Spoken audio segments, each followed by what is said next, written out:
नाटक केवल अभिनय सीखने या करने के लिए नहीं होता, बल्कि इससे आपके व्यक्तित्व में भी निखार आता है। नाटक से व्यक्तित्व का विकास होता है। बात करने, खड़े होने और बैठने का तौर तरीका सीखते हैं। अजीम प्रेमजी फाउंडेशन शिक्षा के क्षेत्र में लगातार प्रयोग कर रहा है। इसी कड़ी में धमतरी स्थित फाउंडेशन के स्कूल में नाट्य कार्यशाला का आयोजन किया गया।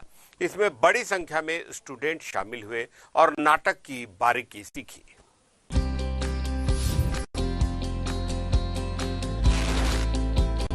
तो हमारे स्कूल की टाटपट्टी के लिए संघर्ष करता है। वैसे तो साहित्य में अनेक विधाएं हैं जिसमें समाज का वास्तविक प्रतिबिंब देखा जा सकता है, लेकिन नाटक सब विधाओं में सर्वोत्तम विधा है। नाटक का समाज से भावनात्मक जुड़ाव अधिक है,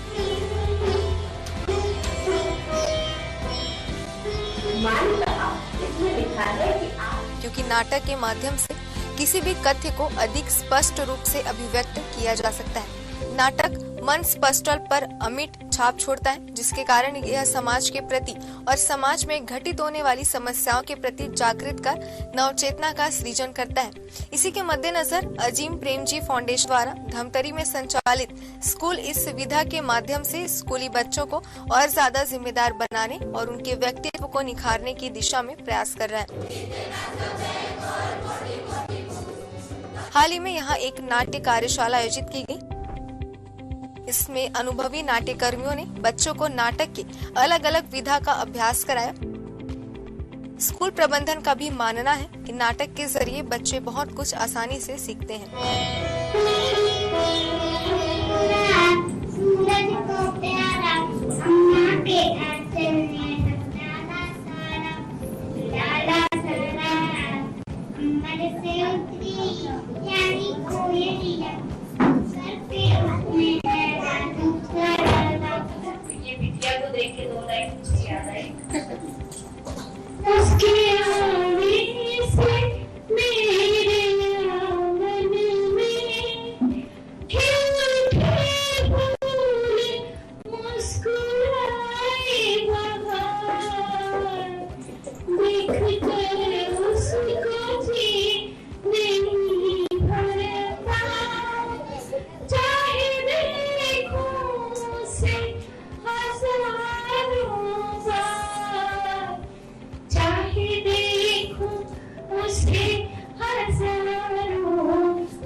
स्टेज पे और डायलॉग वो तो बस ये अभिनय है, पर अभी आप लोगों को नजदीक में समझ में आया होगा कि इसकी क्या बारीकियां होती है और हमें क्यों प्रशिक्षण इसका लेना चाहिए। तो मुझे बहुत अच्छा लगा। सबसे बड़ी बात जो नाटक में काम करते हैं वो उनमें एक आत्मनिर्भरता आती है, सेल्फ कॉन्फिडेंस, और सबसे बड़ी बात जो आती है आपको जो फेस करना है, सबके सामने आप फेस कर सकते हो। और हम लोग डायलॉग भी याद करने की विधि बताते हैं, तो उससे आप कॉम्पिटिटिव एग्जाम में भी आगे बढ़ते हैं।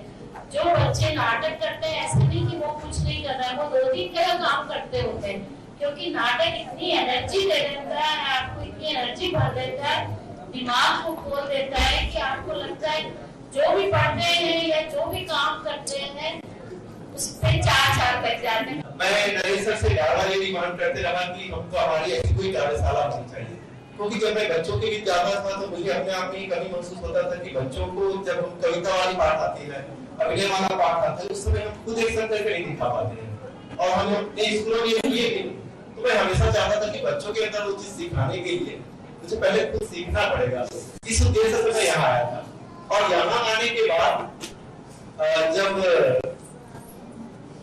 अध्ययन किया तो वास्तविक में मुझे अब कविताओं में झुकने में, नाचने में, गाने में कोई शर्म की जैसी बात नहीं रही। थिएटर वर्कशॉप में मुझे बहुत कुछ सीखने को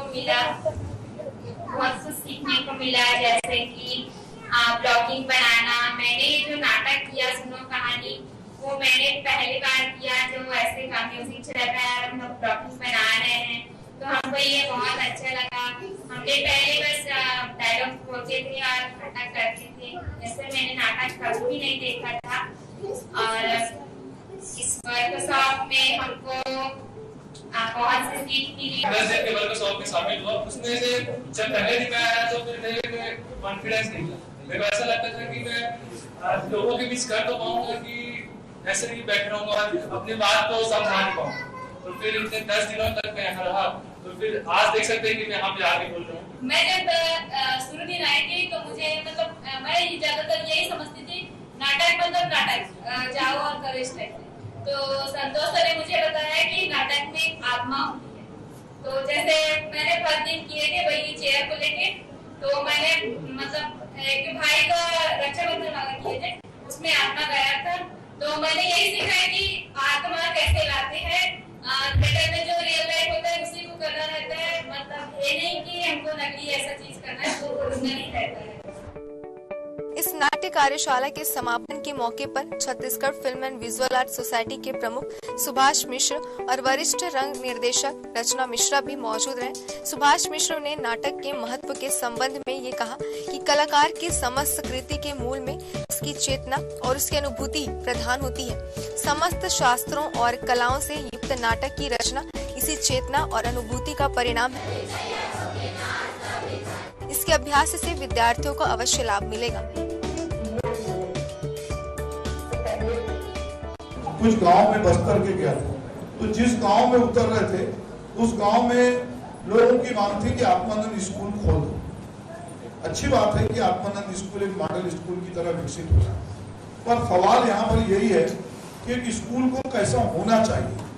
तो मुझे लगता है कि जब मैं एक स्कूल की कल्पना करता हूँ तो अजीम प्रेमजी फाउंडेशन जो ये शंकर धाम स्कूल चला रहा है, मुझे लगता है कि कंप्लीट स्कूल इस तरह से होना चाहिए कि जहां पर आपका सर्वांगीण विकास हो। केवल ये ना हो कि हम पाठ्यक्रम पढ़ें, हमारा समाज के साथ किस तरह से रिश्ता होना चाहिए, हमारा अपने साथियों के साथ कैसा होना चाहिए रिश्ता। दूसरा, हम कला, साहित्य, संस्कृति, खान पान। अच्छी बात यह है कि यहाँ पर बहुत सारी चीजें आपको एक जाने अनजाने आप सीख रहे हैं। दरअसल आप निर्भर होना सीख रहे हैं। कुछ दिनों पहले रायपुर स्थित जनमंच में भी अजीम प्रेमजी फाउंडेशन और Chhattisgarh film and visual art society ने मिलकर इसी तरह की एक नाट्यशाला और फिल्म फेस्टिवल का आयोजन किया था। कई शिक्षाविद भी मानते हैं कि स्कूलों में इस तरह के प्रयोग बच्चों को सिखाने में सहायक तो है ही, बल्कि इससे उन्हें बेहतर इंसान बनाने में मदद मिल सकती है।